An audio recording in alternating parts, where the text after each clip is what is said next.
अहंकारी और क्रूर कंस को अपने काल यानी वृंदावन के वीर योद्धा नन्हे कृष्ण के हाथों मारे जाने का भय सता रहा था। मैं संसार का कोना कोना छान मारूंगा और तुझे ढूंढ निकालूंगा। उसने एक के बाद एक कई भयानक राक्षसों को वृंदावन भेजा।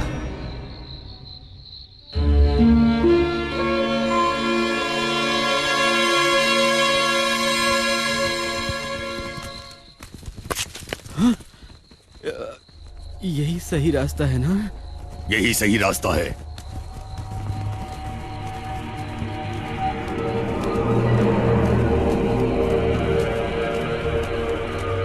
तुम गुफा के भीतर जाओ।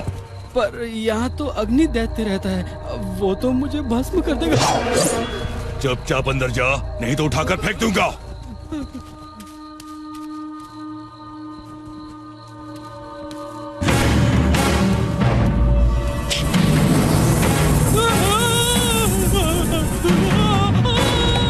मेरी नींद खराब करने वालों को मैं सदा की नींद सुला दूंगा।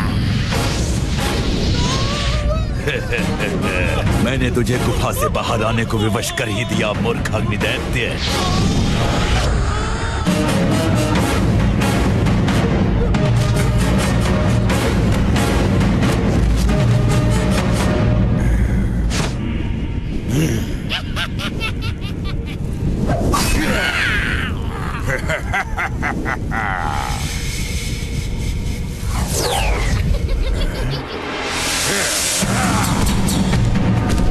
तू नर्क की अग्नि में चलेगा मूर्ख, और ये शुभ कार्य मेरी अग्नि से ही। तेरी अग्नि बुझाने के बाद किसी को भी नहीं जला पाएगा तू।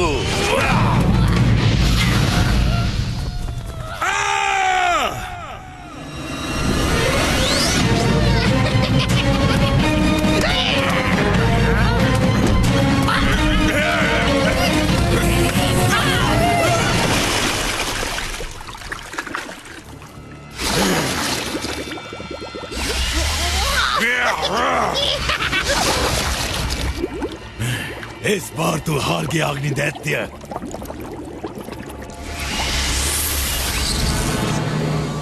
इस बार मैं हारा प्रलंबसुर, पर अगली बार बारी तुम्हारी है।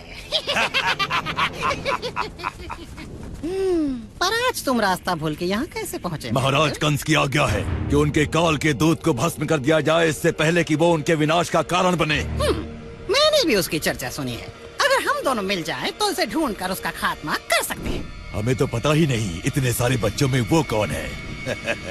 सो हमें सभी बच्चों की जान लेनी होगी। ये तो और भी सरल है। धूप में सूख कर वन वैसे भी जलने को तैयार है। मैं वन के पेड़ों और उनके छांव में खेलने वाले सभी बच्चों को जला दूंगा, और महाराज का काल शीघ्र ही भस्म हो जाएगा। अपनी मशालें दिखाओ।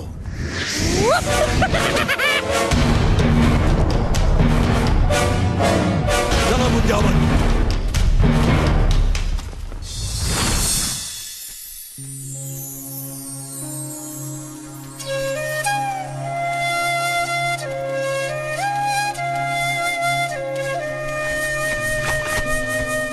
तुम्हारी बांसुरी कितनी सुरीली और मधुर है कृष्णा।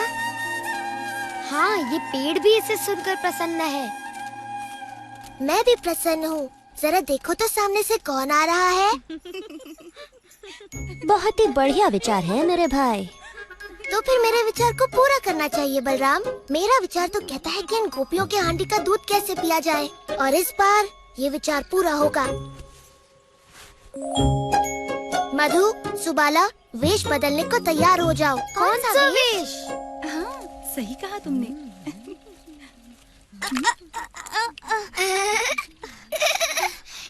ऐसे तो तुम्हारी मटकी गिर जाएगी विशाखा। वो देखो राधा ने अपनी मटकी कैसे संभाली है। ओह, राधा तो वृंदावन की रानी है, उसका तो सारा काम सही होता है। जल्दी जल्दी चलो, कहीं ऐसा ना हो कि रुको, तुम इन मटकों में क्या छुपा कर ले जा रही हो? वही है जो हम कल लेके जा रहे थे जब तुमने हमें रोका था, और परसों भी, और उससे भी एक दिन पहले। आहा, तो तुम खजाना छुपा कर ले जा रही थी। ये कोई खजाना नहीं है, माखन है, माखन। माखन? ओ, उस पर कर चुकाना पड़ेगा मेरे पेट के लिए, मेरा मतलब मेरे महाराज के लिए। कितनी बार कहा है तुमसे, हम तुम्हें कोई कर नहीं देंगे। तुम भेष बदलकर हमें मूर्ख बनाने का प्रयास ना करो। हमें पता है तुम कौन हो। तुम हमें नहीं जानती, हम हैं महाराज के प्रिय दूत। यदि हमें हमारा कर नहीं मिला, मेरा मतलब राज्य का कर, तो तुम्हें बड़ा दंड भोगना पड़ेगा। हमारी बात भी सुन लो राजदूत जी, अपने राजा जी को बोल दो हम कर अपनी रानी को ही देते हैं। राधा रानी? पर ये कोई रानी नहीं है, जरा देखो तो इसके कपड़े बिल्कुल ग्वालन जैसे। सही बात। देखो ना, उसके सर पर मटकी है, जबकि रानी के सर पर होता है मुकुट।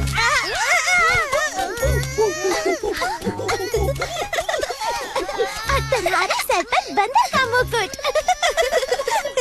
बंदर मुकुट वाला बंदरों का राजा।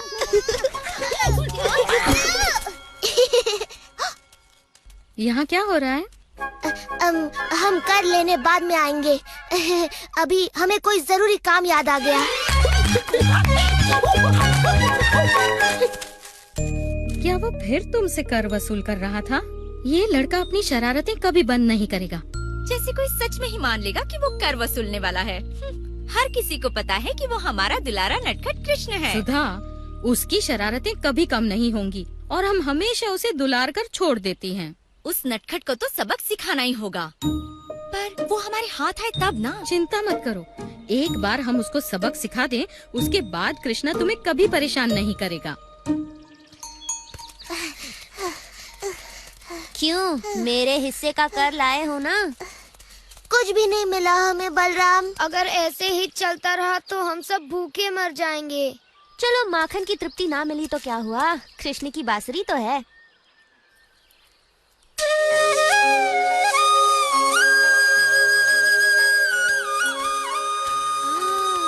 तुम्हारी बांसुरी सुनकर मन ऐसे प्रसन्न हो रहा है जैसे मेरा पेट मक्खन खाने के बाद हो जाता है। वाह, कृष्ण की बांसुरी सुनकर अब कुछ नया खेल खेलने का मन कर रहा है। चलो देखते हैं किसमें कितना बल है। हो जाए रस्साकशी। चलो हो जाए कृष्णा। जो हारेगा वो विजेता को अपने कंधे पर बिठाकर नदी तक घुमा कर लाएगा।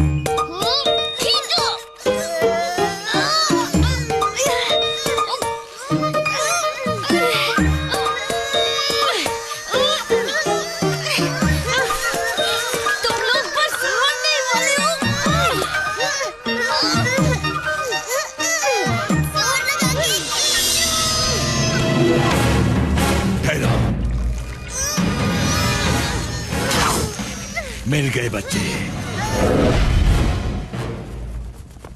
अग्नि दैत्य बाहर आओ, हमें काम शुरू करना है। इनमें से ही कोई एक वो काल है। मेरा दिल तो धड़क गया। चलो इन सारे बच्चों को अपनी आग में भून देता हूँ। रुको, अगर तुम ऐसे जाओगे तो वो भाग जाएंगे। पहले मैं उनको वन की ओर लेकर आता हूँ, फिर तुम सही समय की प्रतीक्षा करना और सारे पेड़ों में आग लगा देना। तब उनका वहाँ से जीवित निकलना असंभव होगा। वाह, बड़ी भभक्ति योजना है प्रलंबासुर। वन की ओर चलो। अब मेरे हाथों मरने से तुम्हें कौन बचाएगा?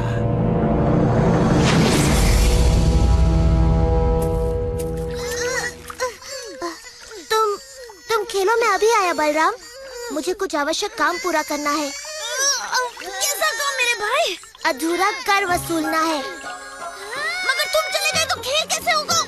तुम्हारी और एक खिलाड़ी कम हो जाएगा। तुम यहाँ आओ।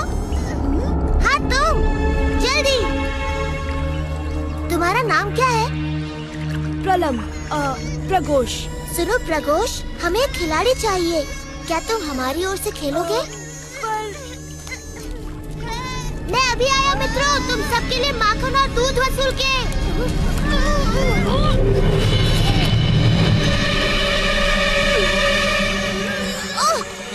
मुझे इन बच्चों को पहले वन की ओर भेजना होगा ताकि अग्नि दैत्य अपना कार्य पूरा कर सके।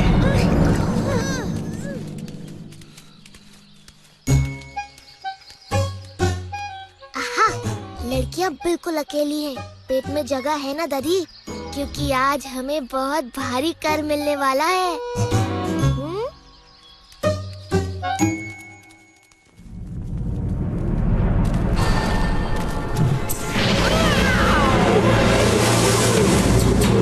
ये जगह बढ़िया है।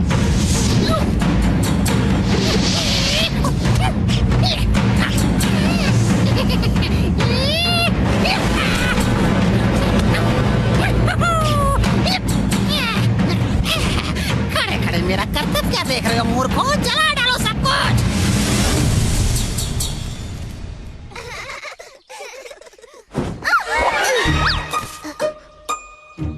बस बहुत हुआ। आज तुम्हें कर चुकाना ही पड़ेगा। या तो सीधी तरह कर चुकाओ या फिर महाराज के इस विशेष दूत के गुस्से का शिकार बनो।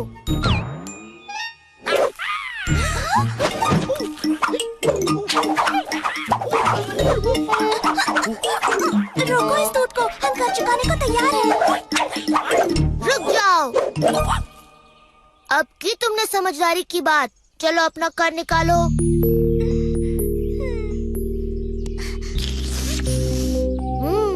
वृंदावन के महाराज खुश होंगे, बहुत खुश।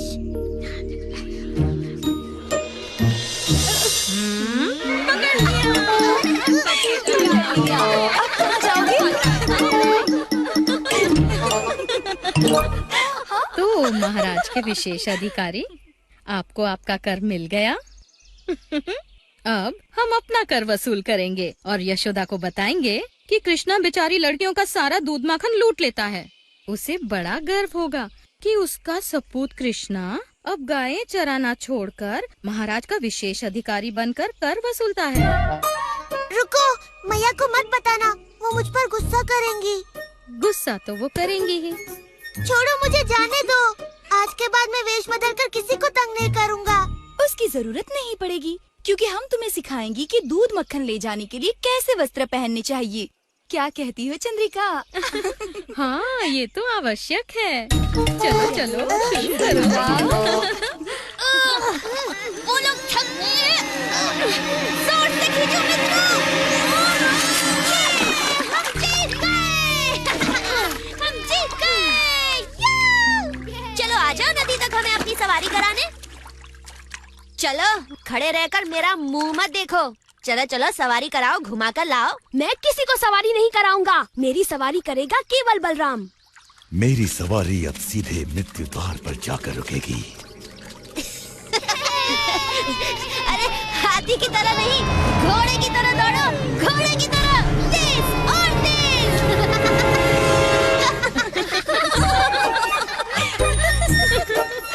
अब देखो, लग रहा है ना बिल्कुल गोपी।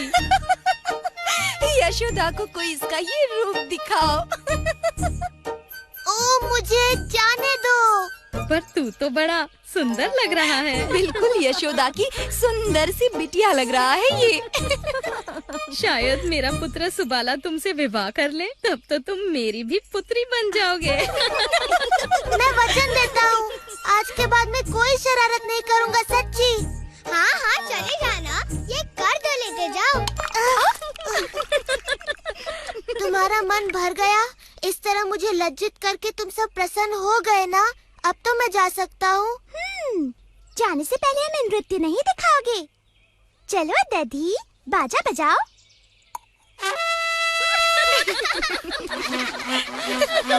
नाचो कृष्णा, नाचो।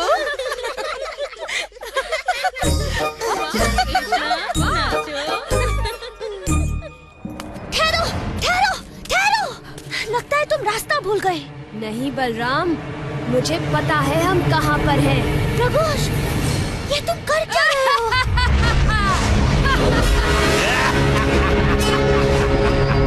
अच्छा, तो तुम मुझे मारना चाहते हो, हाँ? और तुम्हारे सभी मित्रों को भी। अग्नि दैत्य शीघ्र ही उन सबको राख बना डालेगा। तो ये बात है। अच्छा, तो देखते हैं कौन पहुंचता है मृत्यु के द्वार तक। अवश्य देखते हैं।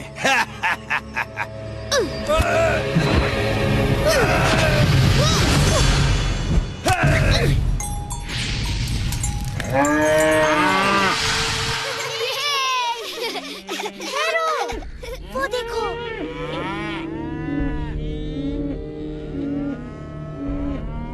हमारी गाय खतरे में है।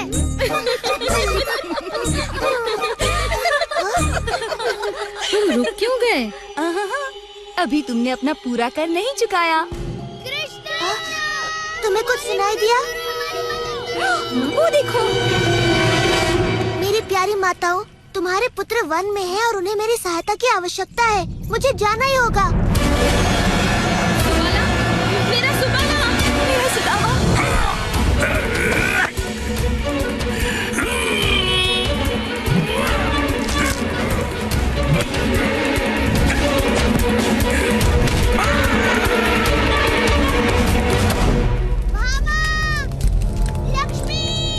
हमारी गाय कहाँ है?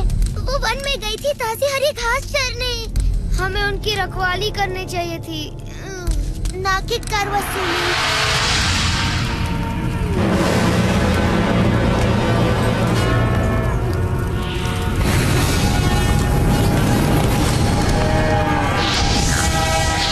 वो वन की आग में फंसी है। गाय भयभीत है। मैं उन्हें वापस बुलाता हूँ।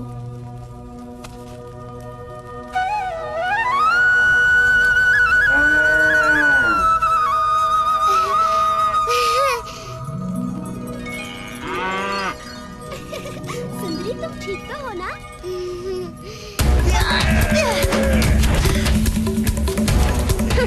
अब होगा इसका काम तमाम।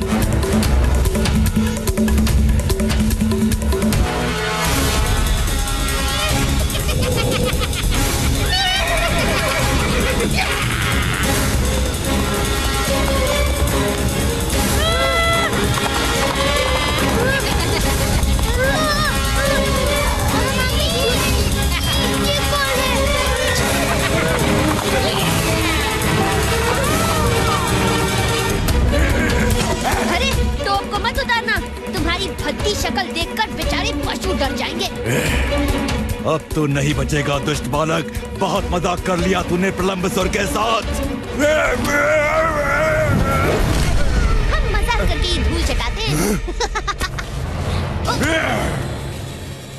अब मैं तुझे चींटी की तरह मसल डालूंगा दुष्ट।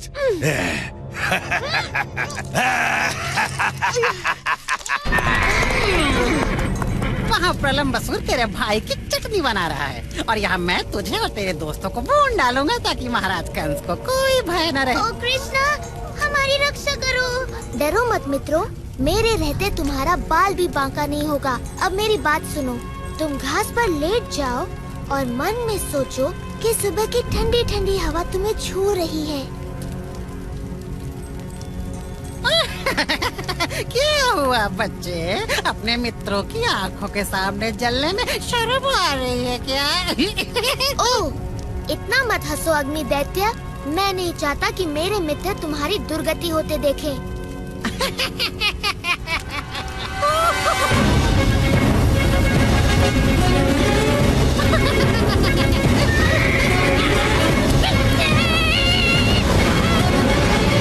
तेरा अंत आ गया। महाराज कंस प्रसन्न होंगे। ज्यादा प्रसन्न मत हो राक्षस। तेरा कंस बहुत ही दुखी होगा जब उसे पता चलेगा कि तेरा मन एक बालक के लिए है।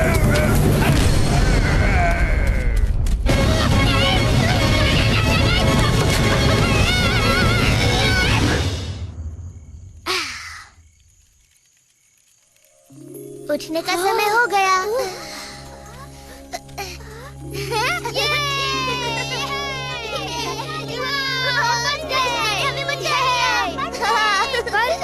बलराम कहाँ है? अग्नि दैत्य ने कहा था कोई राक्षस उसे मार डालेगा। तुम लोग उस अंगीठी की बातों में आ गए। अरे वो तो खूब धुआंधार झूठ बोल रहा था। कृष्णा, बलराम, मेरा सुबाला, मेरा बच्चा, सुदामा, कृष्णा, बलराम, ईश्वर का शुक्र है कि तुम दोनों ठीक हो। मुझे क्या हो सकता है मैया, मेरे बड़े भाई और मित्रों के रहते कोई मेरा बाल भी बांका नहीं कर सकता। बिल्कुल, मैंने राक्षस प्रलंबासुर को धूल चटा दी बस एक मुक्के में। और कृष्णा से वो भयानक अग्नि दैत्य हार गया। ये कैसे हुआ कि इतने बड़े राक्षस मेरे नन्हे बेटों के हाथों मारे गए? हमें कैसे पता, हमारी आंखें तो बंद थी। हाँ, कृष्णा ने हमें आंखें बंद करने को कहा था। हे कृष्णा, हमने तुम्हारी शरारतों के लिए तुम्हें दंड दिया था, हमसे भूल हो गई। तुम दोनों ने हमारे बच्चों को वन की आग से बचाया, हम सदा तुम्हारी आभारी रहेंगी। हम तो तुम्हें कर वसूली करने वाला समझते थे, पर तुम तो वृंदावन के महान योद्धा निकले। तुमने जो हमारे लिए किया उसका ऋण हम कैसे चुकाएं? ओह, तुम्हारे जैसा मित्र मिलना तो असंभव है कृष्णा।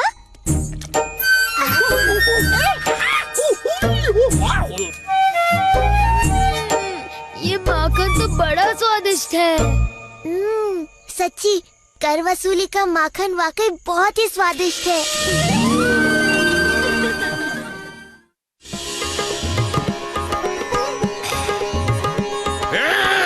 बंद करो ये हल्ला गुल्ला, मेरे सर में पीड़ा होने लगी है।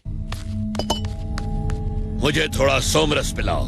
क्षमा कीजिएगा महाराज, पर प्रलंबासुर मारा गया। क्या मारा गया? जी महाराज, ठीक तरह से पता नहीं, किंतु समाचार है कि उसकी संहार आपके कालदूत के ही हाथों हुई है।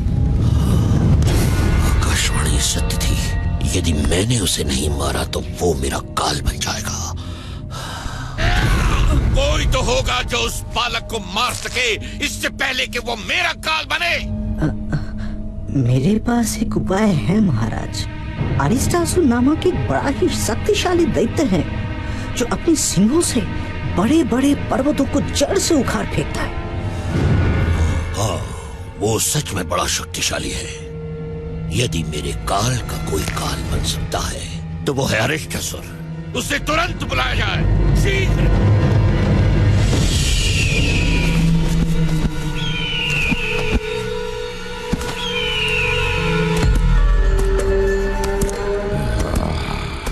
वृंदावन तो यहाँ छिपा बैठा है कंस का काल। अब नहीं बचेगा ये बालक।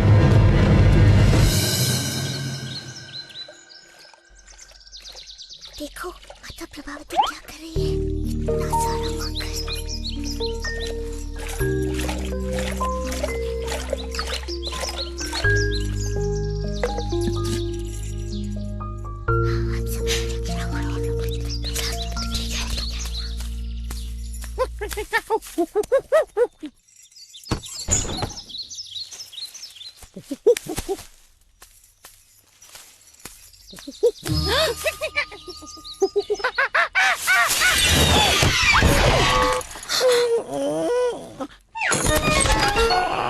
वो आवाज क्या थी? चल भाग यहाँ से बंदर कहेंगे, निकल।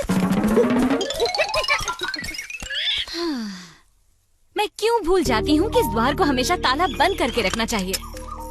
यमुना तट के बंदरों की वजह से कुछ भी सुरक्षित नहीं है। और वो यशोदा का नटखट कृष्णा, ताला न लगाया तो क्षण भर में इतनी मेहनत से निकाला गया सारा माखन यूं चट कर जाएगा। सुनो, पर ये भी तो है कि वो इतना सुंदर और भोला दिखता है कि उसको उसकी शरारतों के लिए मैं डांट भी नहीं पाती। ओह, होगा वो सुंदर और भोला, पर मैं इस बार उसके झांसे में आने वाली नहीं हूँ। समझ नहीं आता अब क्या करें। पता है माता प्रभावती अभी अभी क्या करके उठी है? मैं बताऊं? उन्होंने अभी अभी हांडी भर के मलाईदार दही बिलोई है और उसमें से ढेर सारा माखन निकला है, संसार का सबसे स्वादिष्ट माखन। ओ कृष्णा, मेरे मुंह में पानी आ रहा है, मुझसे रुका नहीं जाएगा। ऐसा माखन जो जीभ पर रखते ही घुल जाए और खाने वाले को स्वाद की दुनिया में ले जाए। ओ कृष्णा, तुम हाँ? कौन है वहाँ?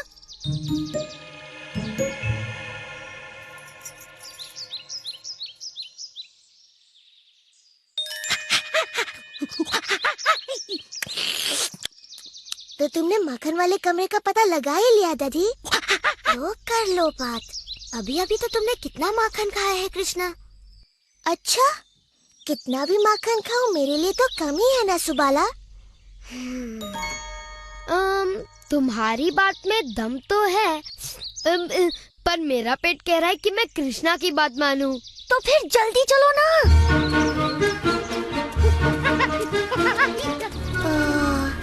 ये नहीं सुधरेंगे तो फिर मैं अकेला सुधर के क्या करूँगा?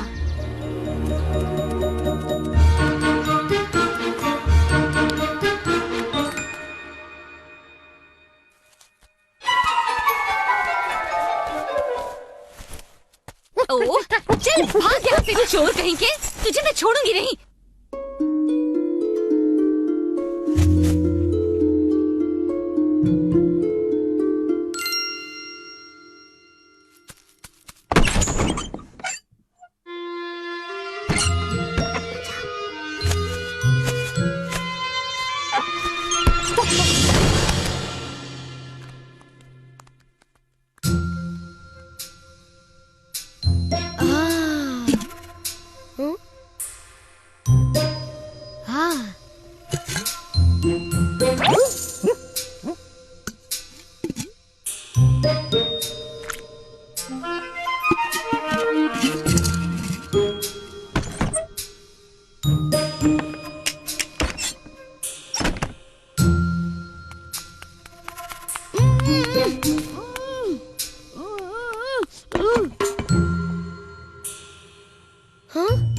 कृष्णा, कहाँ छिपाया है उन्होंने सारा माखन? इतना खतरा मोल लेना तो व्यर्थ ही गया। हाँ, इसकी बात सही है, उन्होंने माखन कहीं और छुपाया होगा। उनके आने से पहले ही निकल लेते हैं।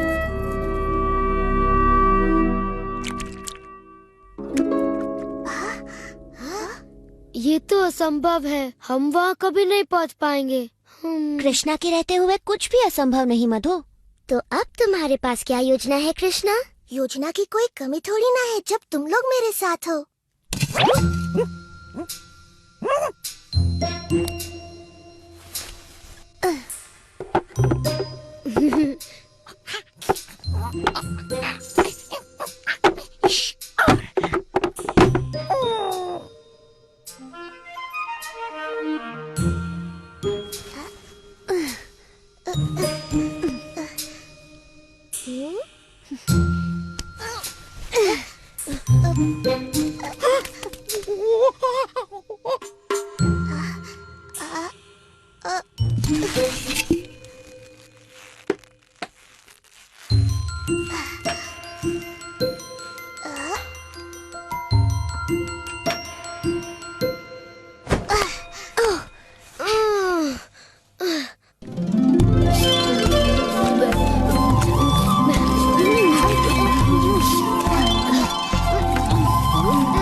लाडले को रंगे हाथ मक्खन चुराते पकड़ा है। इसने हंडिया उतारकर पूरे घर में मक्खन बिखेर दिया। मैंने इतना ऊपर टांगा था मगर ये न जाने कैसे वहाँ तक भी पहुँच गया। इस बार मैं इसकी सुंदर सूरत देखकर नहीं पिघलने वाली। हर बार ये जादू चलाकर बच निकलता है, इसीलिए मैंने इसको पकड़ा और सीधे तुम्हारे पास ले आई। इससे पहले कि ये फिर से मुझ पर अपनी भोली भाली सूरत का जादू चलाए और मैं कुछ भी न कर पाऊँ। ओहो प्रभावती, मुझे पता है तुम कृष्ण पर क्रोधित हो और तुम उसे उसकी शरारतों के लिए दंडित करना चाहती हो, किंतु तुम्हें ऐसे झूठ नहीं बोलना चाहिए। क्या तुमने ही तो कहा था कि जब भी कृष्णा कोई शरारत करे मैं उसे पकड़कर तुम्हारे पास ले आऊं? तो मैं ले आई। मैंने उसे रंगे हाथों पकड़ा था, तो अब दो इसे दंड। ओह प्रभावती, तुम भी ना दिन भर मेरे कृष्ण के बारे में सोच सोच कर तुम बहक गई हो। तुम्हें पता है तुम किसे पकड़ लाई हो? क्यों, किसको पकड़ लाई मैं? चंद्रू, तू यहाँ क्या कर रहा है? मैया देखा तुमने प्रभावती, तुम अपने ही पुत्र को यहाँ पकड़ लाई। इसने कोई शरारत की होगी और तुम कृष्ण के बारे में सोचते हुए इसे यहाँ ले आई। बेचारी। चलो छाया में बैठो, मैं तुम्हारे लिए ठंडी लस्सी लाती हूँ। पी लो, मन शांत होगा। चंद्रू, अपनी मैया को इस तरह परेशान नहीं किया करते। देखो तो बेचारी का क्या हाल हो गया। मगर मैंने तो कृष्णा का हाथ पकड़ा था, मुझे अच्छी तरह से याद है। पूरे रास्ते उसी का हाथ मेरे हाथ में था, कमल की पंखुड़ी जैसे उसके नरम नरम हाथ। पर चंद्रू, चल यहाँ से।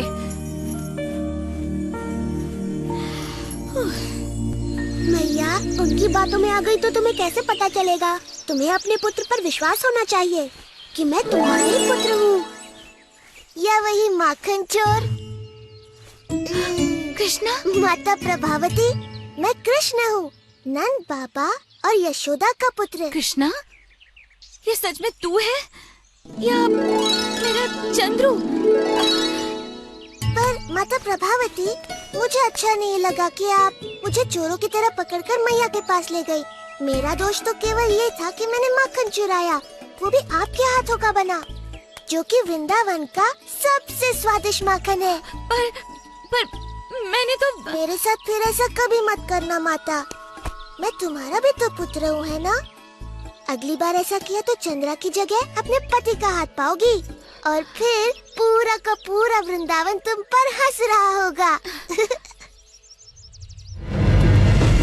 ये सारी पुष्पमालाएं इस वर्ष की सूर्य पूजा को और भी अधिक सुंदर बना देंगी, और मैं इस बार सूर्य पूजा के लिए सबसे सुंदर वस्त्र पहन कर आऊंगी। अब तुम दोनों बातें बनाना बंद करो, नहीं तो हमारा कार्य ही पूरा नहीं होगा।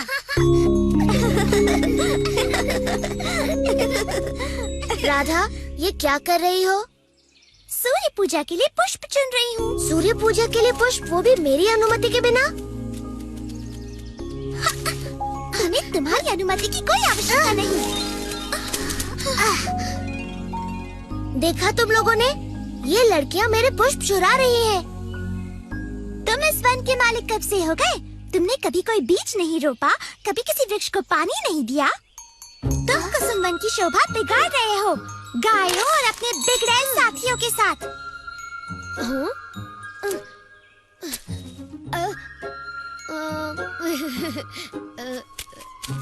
तुम होती कौन हो निंदा करने वाली मुझ जैसे सदाचारी सज्जन की? हाँ, सज्जन और सदाचारी कृष्ण, जिसने जन्म होते ही एक नारी के प्राण हर लिए। पूतना एक दुष्ट राक्षसी थी जो कृष्णा को मारने आई थी, और बचपन में सबके घरों से माखन चुराकर अपनी मैया से कितनी सरलता से झूठ बोलता था। हाँ, बड़ा स्वादिष्ट होता था वो। और जब ये थोड़ा बड़ा हुआ तो स्नान करती बेचारी गोपियों के वस्त्र चुराने में भी इसे लज्जा नहीं आई। हंस लो निर्लज्जों, तो ऐसा सज्जन और सदाचारी है तुम्हारा मित्र कृष्ण। बोल लिया तुमने, अब मेरी बात। इनसे लड़कर और अधिक अपमानित होना पड़ेगा कृष्णा। कृष्णा माखन चोर, कृष्णा माखन चोर, कृष्णा माखन चोर, कृष्णा माखन चोर। आजकल मेरी सज्जनता का कोई महत्व ही नहीं रह गया। चलो गायों को किसी और स्थान पर ले जाए।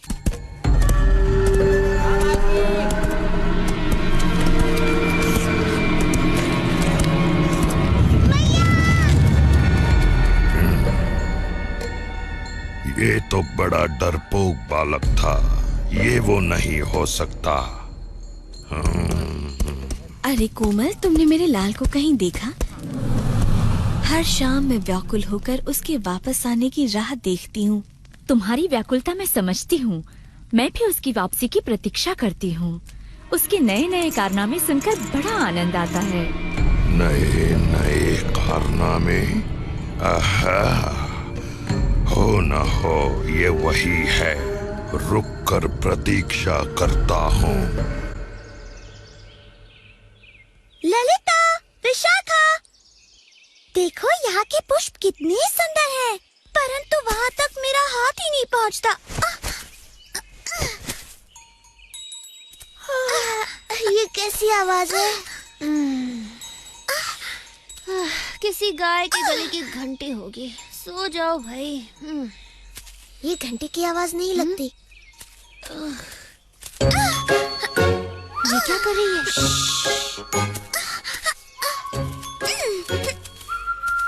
क्या क्या करने का विचार है तुम्हारा? राधा से अपने अपमान का बदला। हमें और पुष्प चाहिए राधा। चिंता न करो, मैं कोशिश कर रही हूँ। ये डाल तो झुक गई। लगता है ईश्वर मुझ पर प्रसन्न है।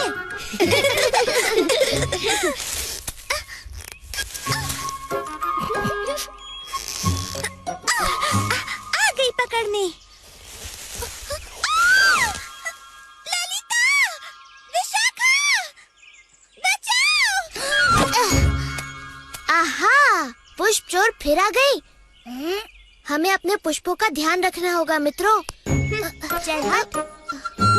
हाथ छोड़ दो राधा, हम तुम्हें पकड़ लेंगे।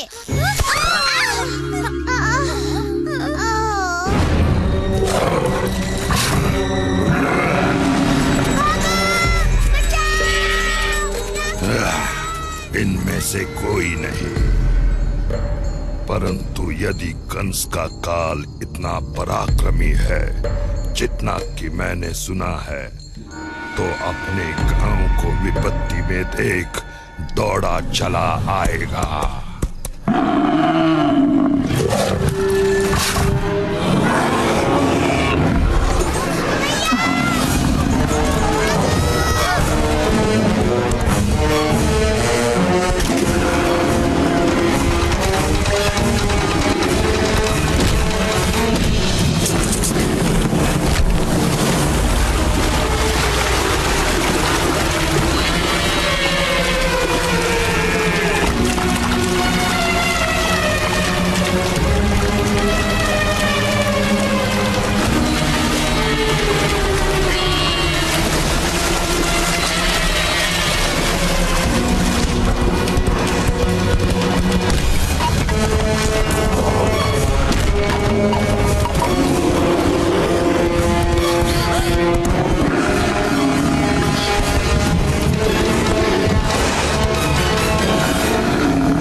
घर चले गए कृष्णा।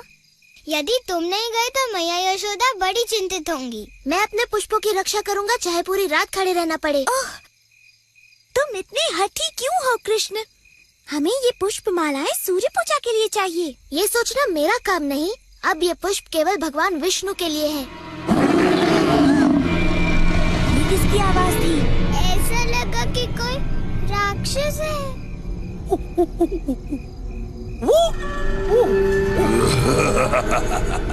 आओ कृष्णा, बचा लो अपना प्रिय वृंदावन। रुक जाओ कृष्ण, ये कोई षड्यंत्र हो भी सकता है, पर मैं वृंदावन वासियों की पुकार अनसुनी नहीं कर सकता।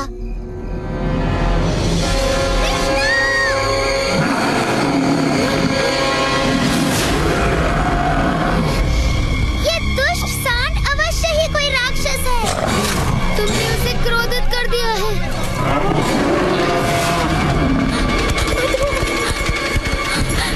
इन्हें क्षमा कर दो।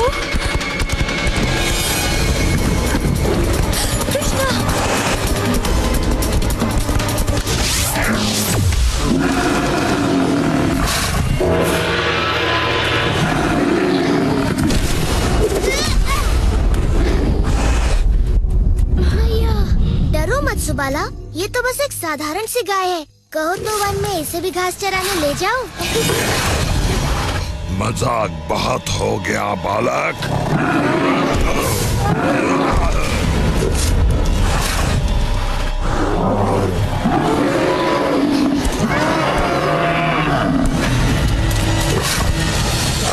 तुम कोई राक्षस नहीं हो, एक नीच और अधर्मी पशु हो। तुमने वृंदावन वासियों को क्यों भयभीत किया हुआ है? यदि मुझसे लड़ना चाहते हो तो एक राक्षस की तरह लड़ो, किसी कीड़े की तरह नहीं।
कृष्णा।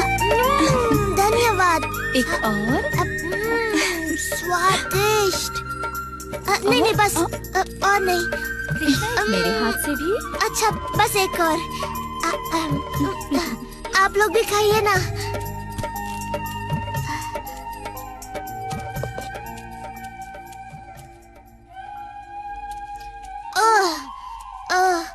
खा खा कर तो मेरे पेट की हांडी बन गई। अब थोड़ा विश्राम हो जाए। अब मुझे भूख रही है। वाह मेरे भाई, आज तो तुमने अपने कारनामों में एक और नया कारनामा जोड़ दिया। तुम्हारा मतलब है अपने पापों की सूची में एक और पाप? तो अब हमारे सदाचारी कृष्ण ने एक सांड को भी मार डाला है। वो कोई साधारण सांड नहीं था, बल्कि एक राक्षस था, वो भी सांड के वेश में। ओ कृष्ण, चाहे जो हो, वो था तो गौ जाति का ही ना। अब तुम्हें गौ हत्या का पाप लगेगा। ठीक है, मैं कल यमुना में स्नान कर पाप धो लूंगा। उससे कुछ नहीं होने वाला। ललिता सही कहती है, ये घोर पाप है और इसे धोने के लिए तुम्हें संसार की सारी पवित्र नदियों में स्नान करना ही पड़ेगा।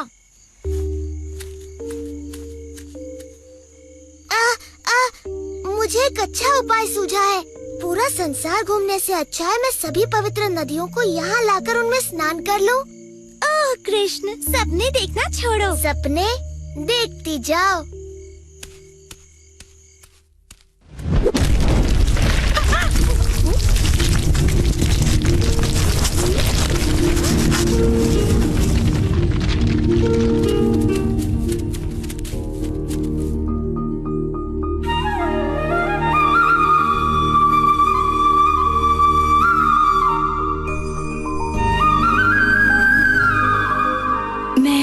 गंगा, पर्वतों के राजा, हिमवान की पुत्री।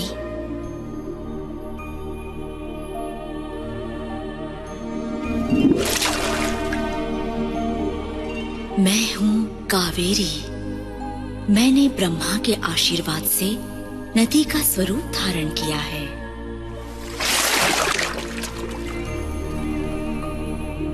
मैं गोदावरी हूँ। मेरा जल आप ही की तरह मधुर है श्री कृष्णा। मैं हूँ सरस्वती। मेरा नाम सदा वेदों, संतों और भगवान विष्णु के साथ लिया जाता है। मैं नर्मदा हूँ। मेरा जन्म भगवान शिव के शरीर से हुआ है। और मैं हूँ आपकी प्रिय यमुना, सूर्य देव की पुत्री, यम की बहन।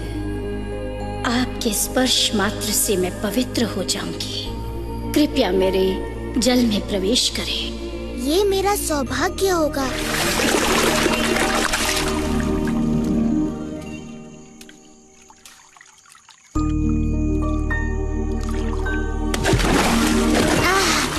इस सरोवर का नाम होगा श्याम कुंड। इसका जल पवित्र और शीतल है और श्याम कुंड में स्नान कर मेरे समस्त पाप धुल गए हैं। पर तुम तीनों पाप की भागी बन गई हो, राक्षस अरिष्टासुर का पक्ष लेकर। आओ श्याम कुंड में स्नान करके अपने पाप धो लो। नहीं, तुम्हारे पाप धोकर अब ये जल अशुद्ध हो गया है। हम अपना सरोवर स्वयं बनाएंगी। हाँ, यहीं पर जहाँ अरिष्टासुर ने अपने पैरों से गड्ढा बना दिया।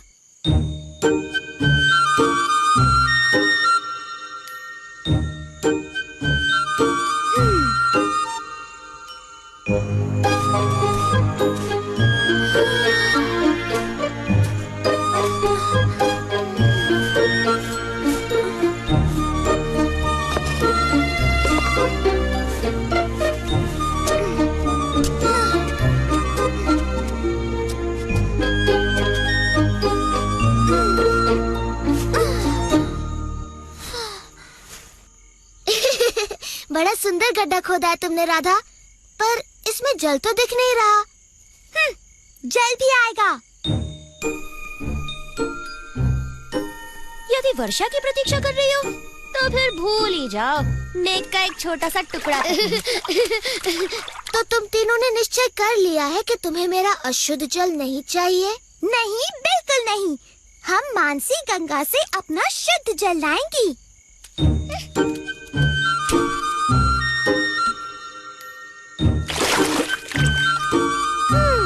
क्या मुझे इनकी सहायता करनी चाहिए बलराम? तुम्हारी सहायता के बिना ये कुछ नहीं कर पाएंगी भाई।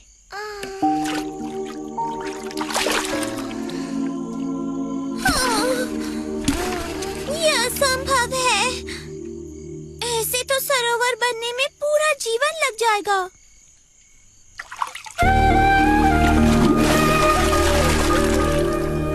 ओ राधा, तुम तो थक गई और निराश हो गई हो।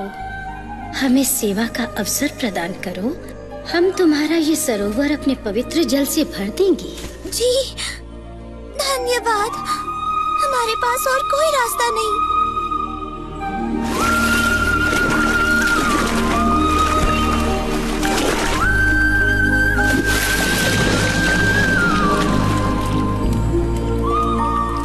तुम्हारा सरोवर राधा कुंड तो मेरे सरोवर से भी कहीं अधिक सुंदर है।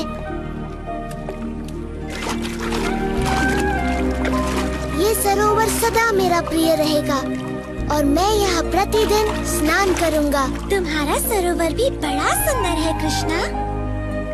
मैं प्रतिदिन यहाँ अपनी सखियों के साथ स्नान और जल क्रीड़ा किया करूँ।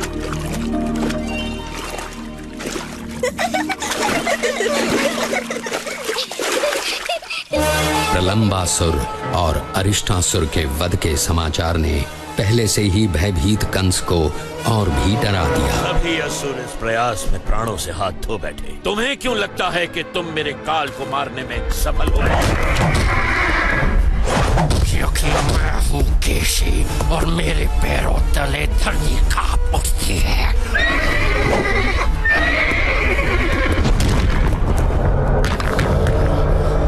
मैं आपके काल को ढूंढ निकालूंगा महाराज कंस, और उसे अपने पैरों तले रोन डालूंगा।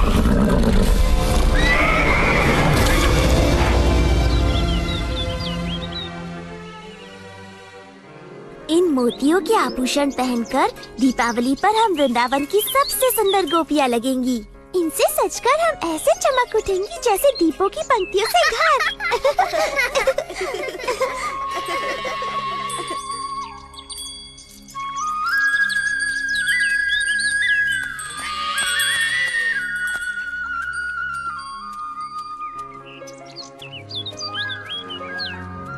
तुमने देखा ये लड़कियाँ मुझे किस प्रकार अनदेखा कर रही हैं बलराम? सुंदर रूप के चकाचौंध में अंधी है मेरे भाई, तभी अनदेखा कर रही हैं। वो तो है ही, पर मेरे विचार से वो नहीं चाहती मैं उनके मोतियों के आभूषण देखूं जो वो दीपावली के लिए बना रही हैं।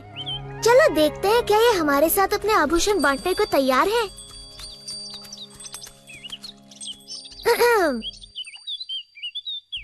तुम्हारे काम में बाधा डालने के लिए क्षमा चाहता हूँ गोपियों, किंतु मैं अपने आप को रोक नहीं पाया। तुम्हारे आभूषणों की सुंदरता मुझे यहाँ खींच लाई। मेरे मित्र भी दीपावली का त्योहार मनाना चाहते हैं। क्या तुम उन्हें अपने कुछ मोती दोगी ताकि वो भी तुम्हारी तरह अपनी सुंदरता बढ़ा सके? मुझे नहीं पता था कि सुबाला और मधु को अपनी सुंदरता का इतना ध्यान है। मैं उनकी बात नहीं कर रहा, मेरा मतलब था हंसी और हरिणी। प्यारी गोपियों, तुम्हें अपने आभूषणों पर इतना अभिमान है कि तुमने इन भोली भाली गायों के साथ अपने आभूषण बांटने की मेरी विनती भी अनसुनी कर दी। तुम बड़े अच्छे हो कृष्णा, पर ये मोती केवल राजा रानियों के लिए हैं। तो तुमने सिर्फ 2 गायों के लिए ही क्यों मांगा? अपनी सारी गायों के लिए मांगना चाहिए था ना। मुझे तुम्हारे सारे मोती नहीं चाहिए ललिता, बस मेरी 2 सबसे प्रिय गायों के सींगों को सजाने के लिए थोड़े से। माफ कर दो कृष्णा, पर मेरे पास तुम्हारी गायों को देने के लिए एक भी मोती नहीं है। ठीक है, रहने दो, इनके लिए मैं मोती ढूंढ लूंगा।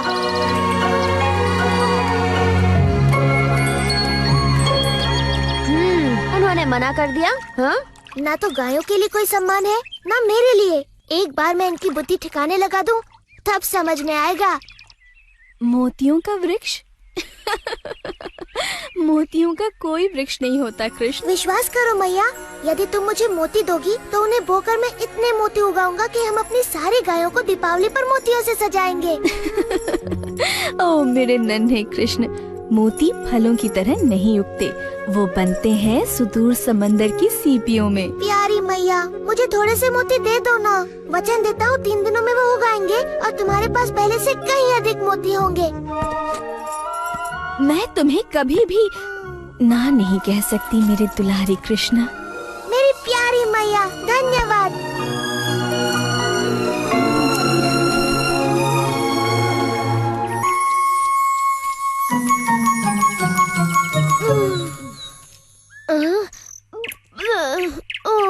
क्या हम मोतियों की खेती करने के स्थान पर स्वादिष्ट ताजा मक्खन नहीं उगा सकते? मूर्खों की तरह बात न करो मधु, मक्खन पेड़ पर नहीं लगता, तुम्हारे पेट पर लगता है।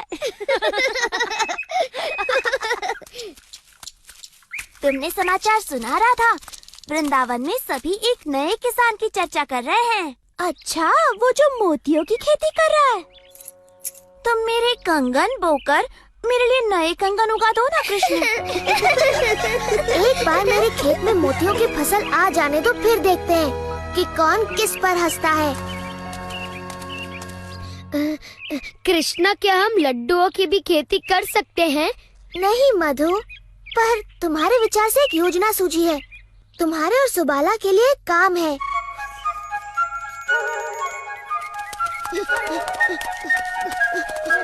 गोपियों, रुको।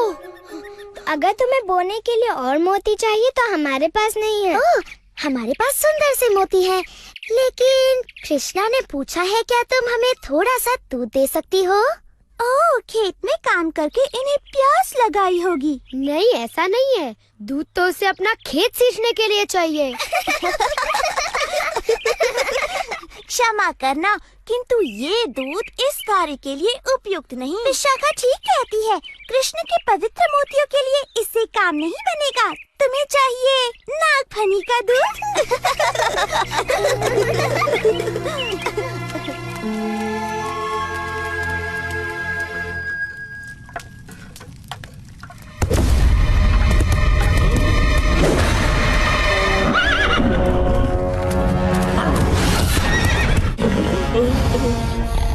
वो दिखने में कैसा था? उसके बालों में मोर पंख लगा हुआ था, वो पीली पहने हुए था और वो बांसुरी बजाता था।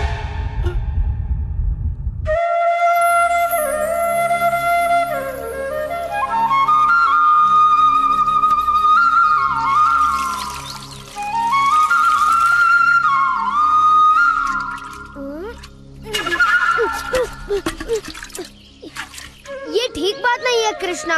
दूध मोतियों के साथ मनुष्यों को भी बढ़ने में सहायता करता है। जितनी इच्छा उतना दूध पी लेना मधु। बस एक बार तुम जैसे गोल मटोल मोती उग जाए। कृष्णा, देखो, मोती अंकुरित होने लगे। मोती अंकुरित होने लगे। इनकी सुगंध अद्भुत है। भंवरे भी इनकी सुगंध से मदमस्त हो रहे हैं। ये अद्भुत सुगंध कहाँ से आ रही है? तुम्हारे मोतियों से मैया, वो उगने लगे। उग तो रही है, परंतु मोतियाँ नहीं, कांटे। मोती खिला। ये तो हमारे कोई मोतियों से कहीं अधिक सुंदर और बड़े हैं। हम धनी हो गए। हम धनी हो गए।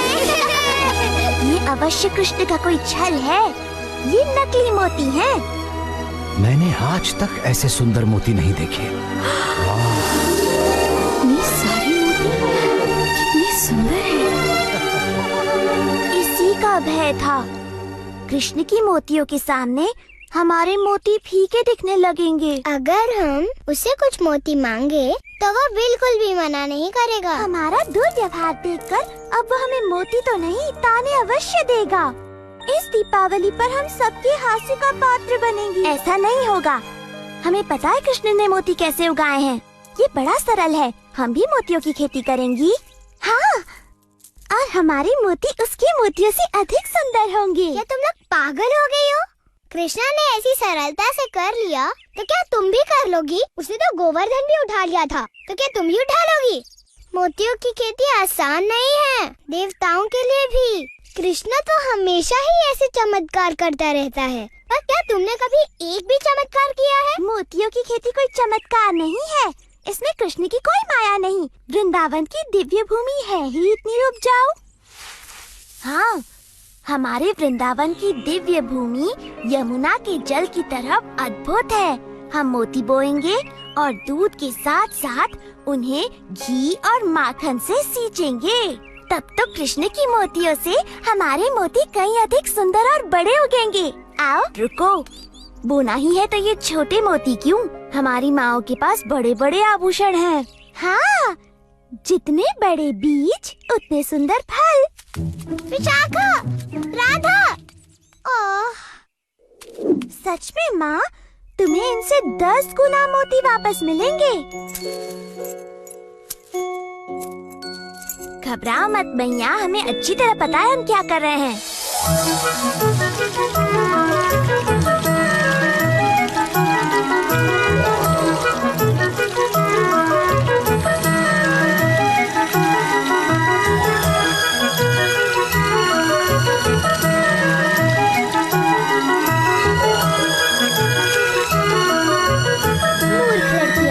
कितने दिनों से लगी हुई हैं, उग रही है तो केवल जंगली घास। किंतु जितने मक्खन और घी से उन्हें सींचा जा रहा है, ये घास बड़ी स्वादिष्ट हो गई होगी। ये तो बड़ी गड़बड़ है। तुम चाहते हो कि उनके भी मोती उगे? नहीं, मैं चाहता हूँ वो घी मक्खन को बर्बाद न करके उनका सदुपयोग करे। कृष्णा, मेरे सच्चे मित्र, क्या मुझे कुछ देर के लिए तुम्हारी धोती, बांसुरी और मोरपंख मिलेंगे? ओह, तुम बड़े चतुर हो मधु। मेरे विचार से लड़कियाँ एक थके हारे मोतियों के किसान के साथ अपना घी माखन अवश्य बांटेंगी।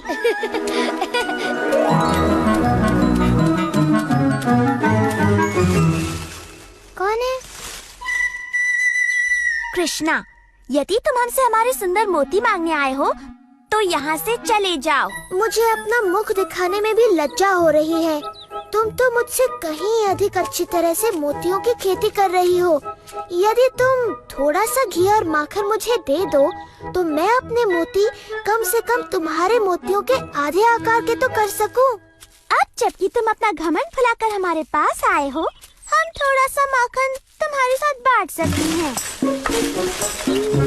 धन्यवाद, धन्यवाद। हाँ? गोपियों, इधर आओ। तुमने देखा हमारे मोतियों के ये पौधे कृष्ण के मोतियों से अलग हैं। ललिता सच कहती है, हमारे खेतों में तो कुछ भी नहीं उगा, सिर्फ कांटों वाले पौधे उगे हैं। ये बात किसी को पता न चलने पाए, विशेष तौर पर माताओं को।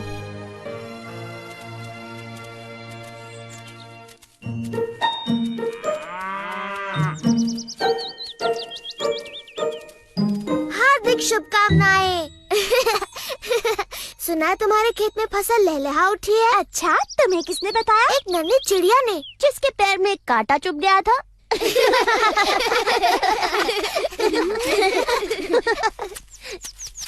चलो मित्रों, त्योहार के लिए अपनी गायों को सजाया जाए।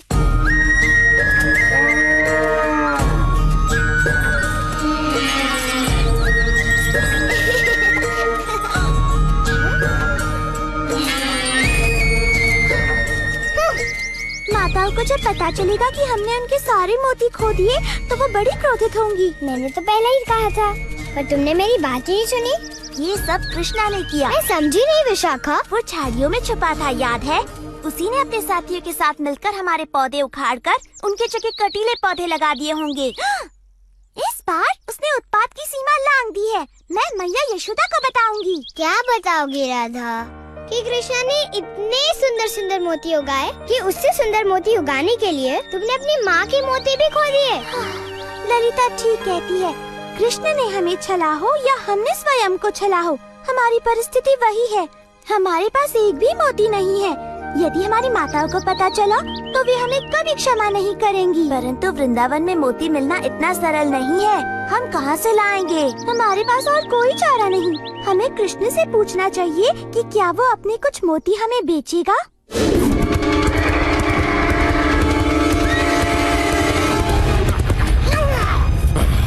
कहाँ है वो बालक?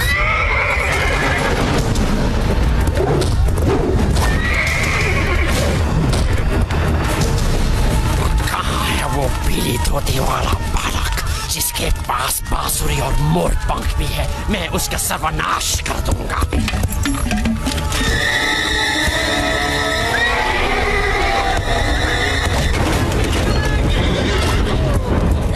चलो यमुना पियो। इतना सारा माखन और घी खाकर तो मेरा पेट भर गया। लगता नहीं कि मैं महीने भर तक और कुछ खाऊंगा।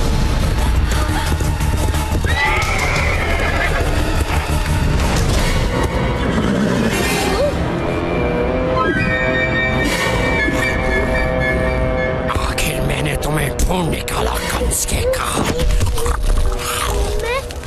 मैं काल नहीं मधुमंगल हूँ। नहीं, तू कंस का काल कैसे बनेगा?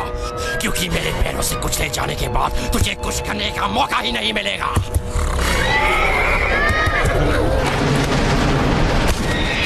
तुम जिसे ढूंढ रहे हो वो मैं हूँ।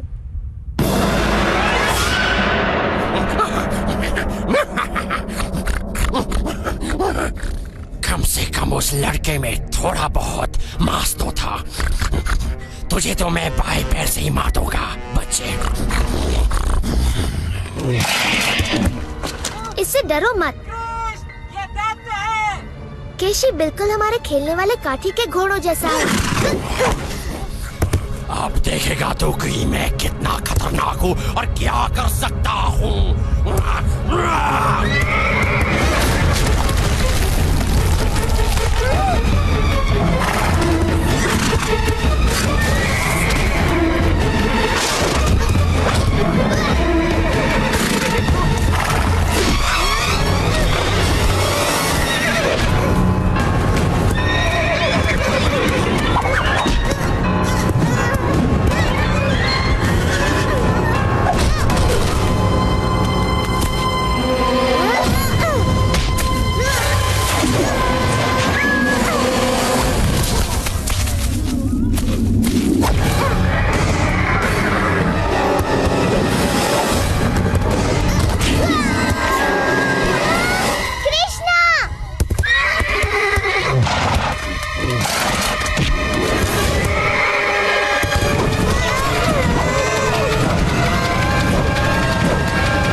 मैंने इसे मारा?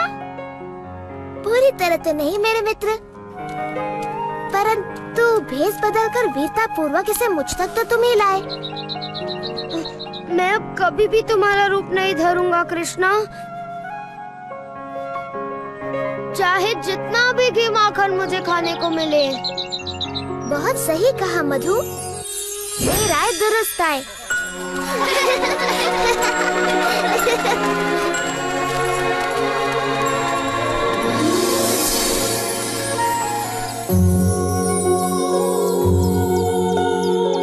वाह मेरे भाई, कहलाने लगी। हाँ, बस बेचारे गोपिकाओं के फसल में कुछ भी नहीं होगा। लगता है उनके सारे मोती कीड़े खा गए।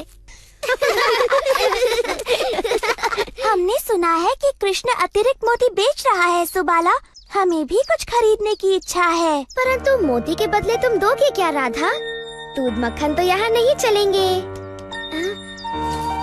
एक बात बताओ, तुम वही गोपियाँ हो ना जिन्होंने मेरी गायों के लिए मोती और मेरी मोतियों की खेती के लिए थोड़ा सा दूध देने से मना कर दिया था? मैं अपने सारे मोती यमुना में फेंक सकता हूँ, परंतु तुम्हें एक भी नहीं देने वाला। हम स्वर्ण से मूल्य चुकाएंगी।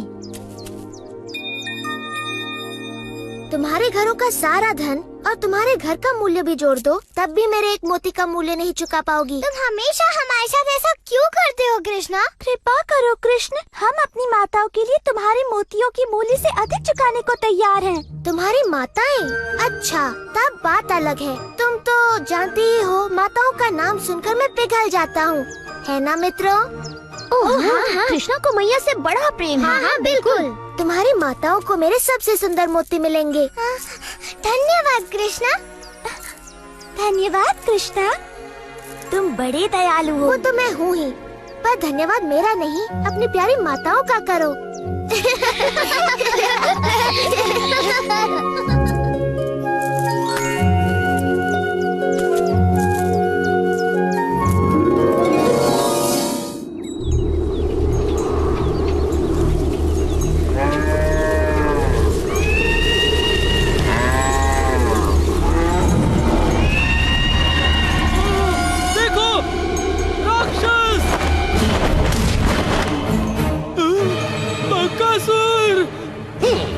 मुझे बड़ी भूख लगी है और मुझे गर्मा गर्म खाना चाहिए।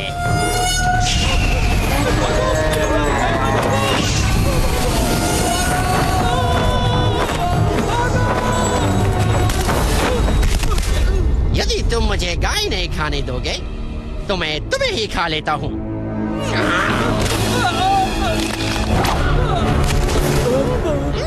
मेरे भोजन में बाधा डालने का साहस किसने किया? बकासुर, मैं तुम्हारे भोजन में बाधा डालने नहीं, बल्कि उसे और भी स्वादिष्ट बनाने आया हूँ। और ये आप करेंगे कैसे महाराज कंस, जबकि आपने तो मेरे भोजन को भगा ही दिया। मैं तुम्हें अवसर दे रहा हूँ कि तुम मेरे काल को मारकर उसके स्वादिष्ट नर्म मांस का आनंद उठाओ। आपका काल महाराज? वो बालक जिसने आपके भेजे सभी राक्षसों का वध कर दिया? आप चाहते हैं कि अब मैं उसके हाथों बलि चढ़ूं? ये कैसा उपहास है महाराज?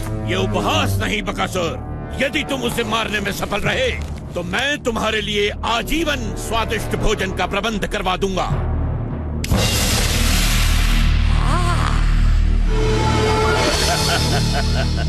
मेरे काल को काल तक पहुंचाओ बकासुर, फिर इस भोजन का आनंद उठाओ।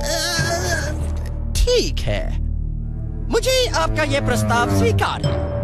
आपका काल आज सूर्यास्त से पहले मारा जाएगा।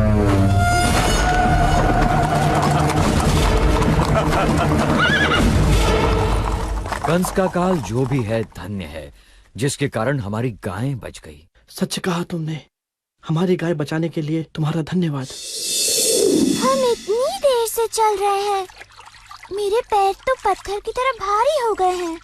अगर इस नदी के बीच में कोई रास्ता होता तो हम लोग वृंदावन जल्दी पहुंच जाते।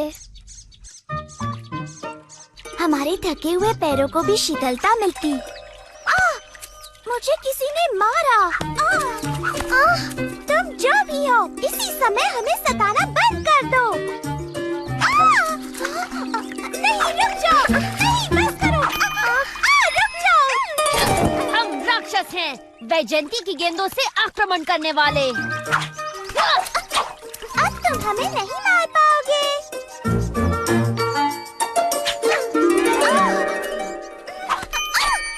तुम फिर से गलत हो राधा। मेरा लक्ष्य नहीं चूकेगा, क्योंकि मैं पिछले जन्म में राम था और सभी जानते हैं कि मैं कमाल का धनुर्धर था।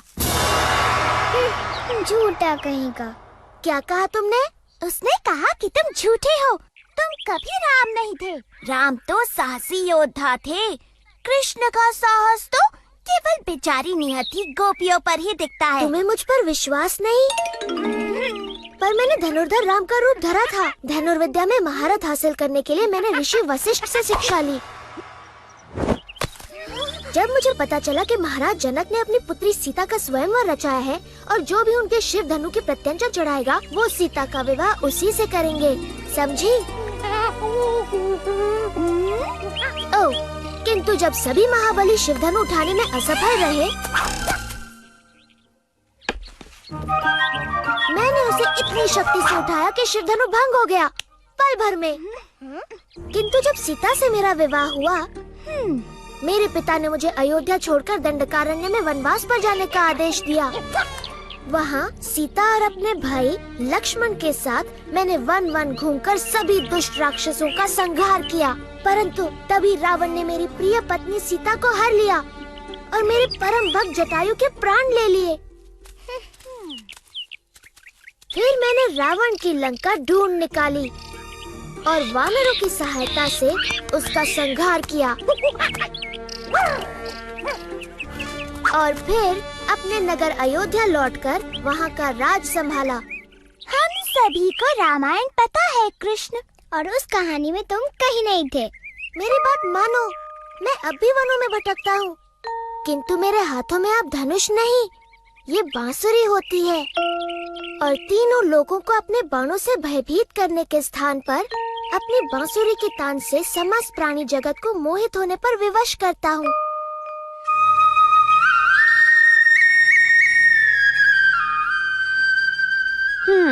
मुझे नहीं लगता ये तुम पर विश्वास कर रही है भाई। कृष्णा की ऐसी बातों पे कोई भी विश्वास नहीं करेगा। यदि ये भगवान राम की तरह कोई वीरता भरा कार्य कर दिखाए तो हम इसकी बातें भी माने।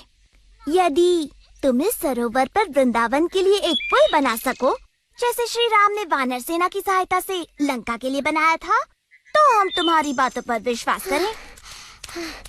तो तुम यहाँ हो कृष्णा, लो आ गई तुम्हारी वानर सेना। यदि तुम्हें पुल ही चाहिए तो ठीक है, बन जाएगा।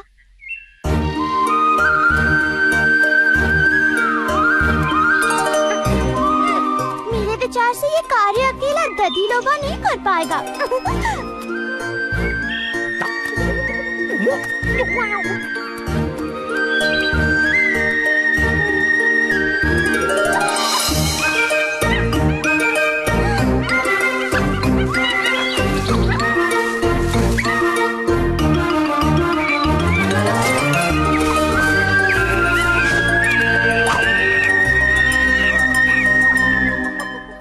के लिए धन्यवाद मेरे मित्रों।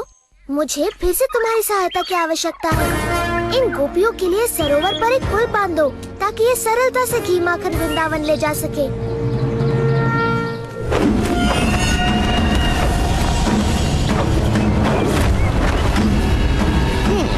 लगता है महाराज कंस का काल कहीं पास ही है। मैं उसे सूंघ सकता हूँ।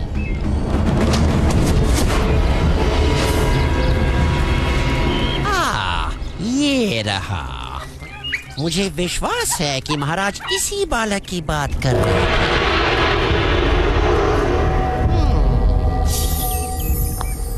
और महाराज को दिया वचन पूरा करके मैं इसे अपना भोजन बना सकता हूँ।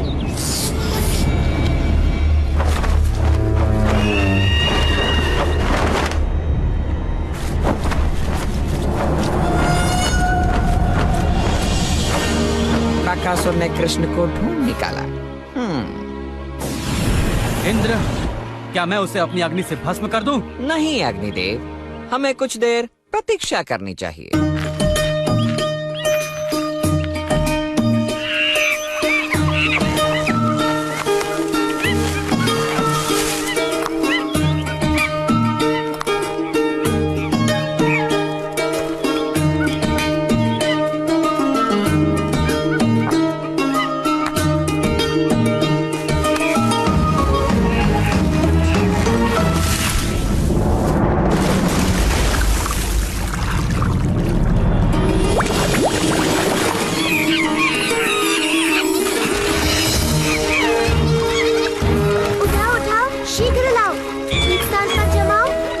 नीचे। ले आओ, ले आओ।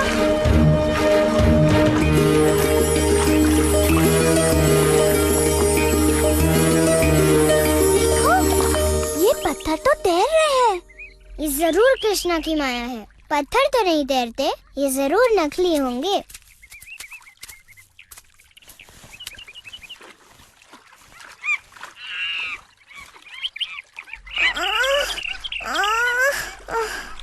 मैं नहीं उठा सकती।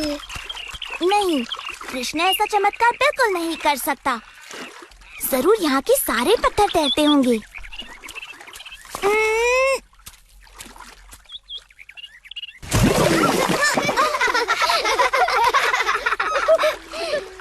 यदि तुम मेरी सहायता नहीं कर सकती तो मेरे कार्य में बाधा तो मत बनो।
भगवान राम जैसे ही महान है। मैं अभी नहीं मानती कि तुम पूर्व जन्म में श्री राम थे।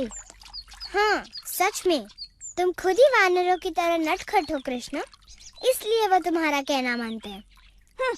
राधा, ललिता, अपने मटके उठाओ, हमें घर जाना है।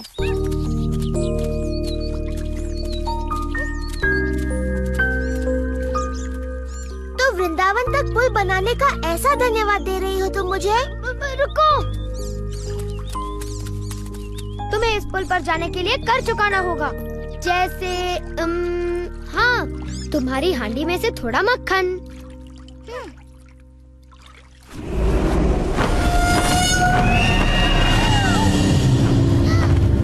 कृष्णा, देखो, वो राक्षस है, वो हम सबको खा जाएगा।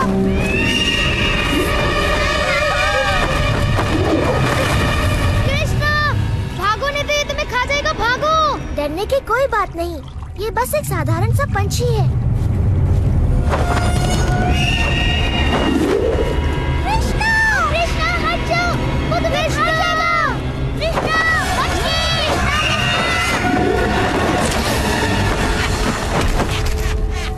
कृष्णा,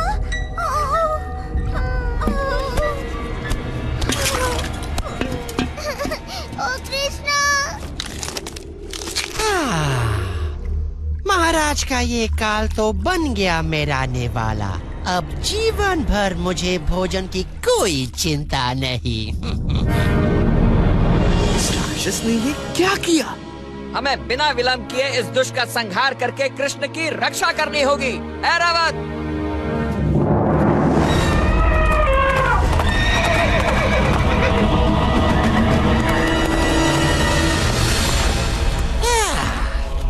इंद्र, आओ आओ, तुम्हारा स्वागत है।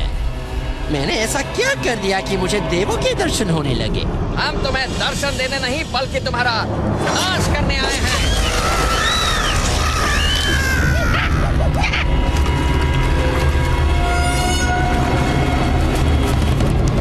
तुम्हारे किसी भी शस्त्र का मुझ पर कोई असर नहीं होगा इंद्र।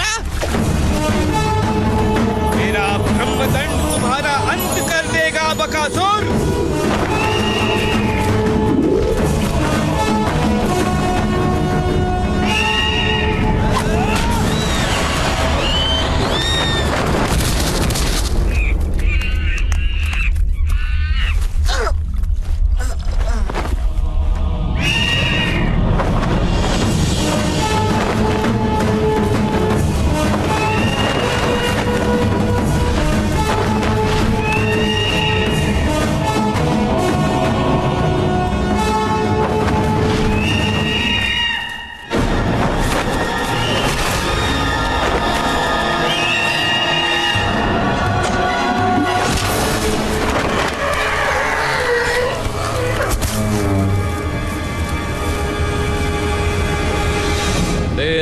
अंत निकट है बकासुर।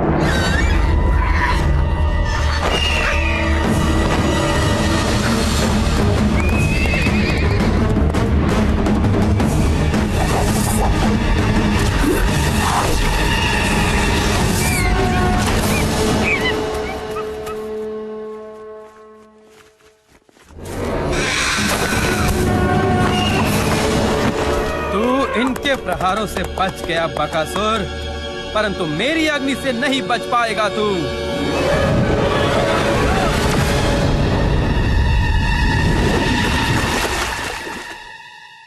अंततः इसका अंत हो ही गया।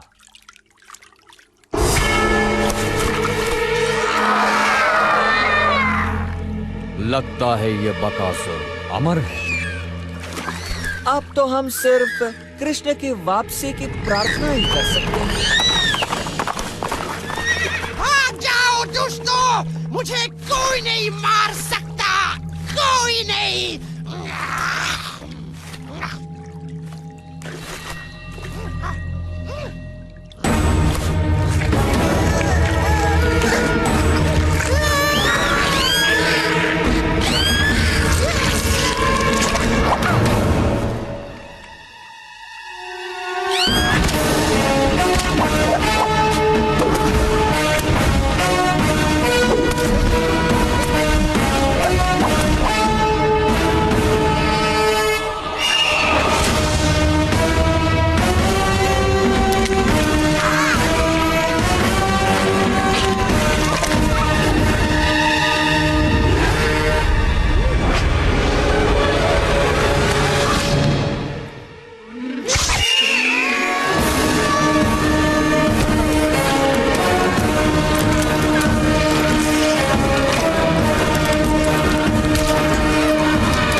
तुम आंखें खोल सकते हो।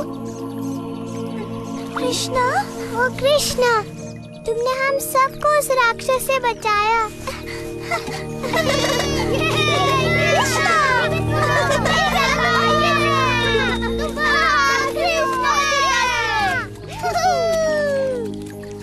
मैं ठीक हूँ, सच में। इतना चकित होने की कोई आवश्यकता नहीं। चलो पुल पर से होकर वृंदावन चलते हैं।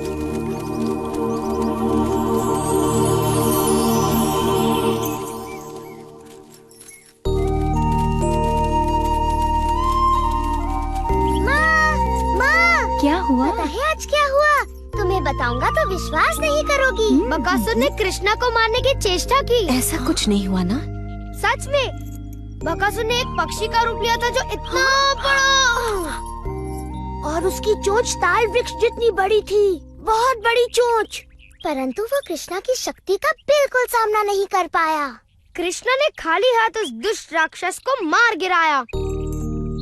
इन नन्हे हाथों से जो कमल की पंखुड़ी के समान कोमल और शीतल है, ये तो असंभव है। तुम उस राक्षस का मृत शरीर अपने आँखों से देख सकती हो मैया, जो सेतु बंध के किनारे पर पड़ा है। कृष्ण ने उसकी चोंच ऐसे तोड़ दी जैसे वो कोई घास का तिनका हो। तब तो उस राक्षस से उसने मेरे प्रिय मधु के प्राणों की भी रक्षा की। धन्यवाद कृष्ण, धन्यवाद, धन्यवाद कृष्णा, धन्यवाद। मैंने इसका वन जाना इसलिए बंद करवाया क्योंकि वहाँ राक्षस थे, परंतु वो दुष्ट इसके पीछे यहाँ भी आ पहुँचे। उनसे इसकी रक्षा संभव है। मेरा नन्हा कृष्णा, आज से तुम बस घर पर ही रहोगे। वन जाने की कोई आवश्यकता नहीं। गायों को कोई और चरा लाएगा। सच कहूँ तो मेरी वीरता की ये सारी कथाएं झूठी हैं मैया, है ना? बोलो।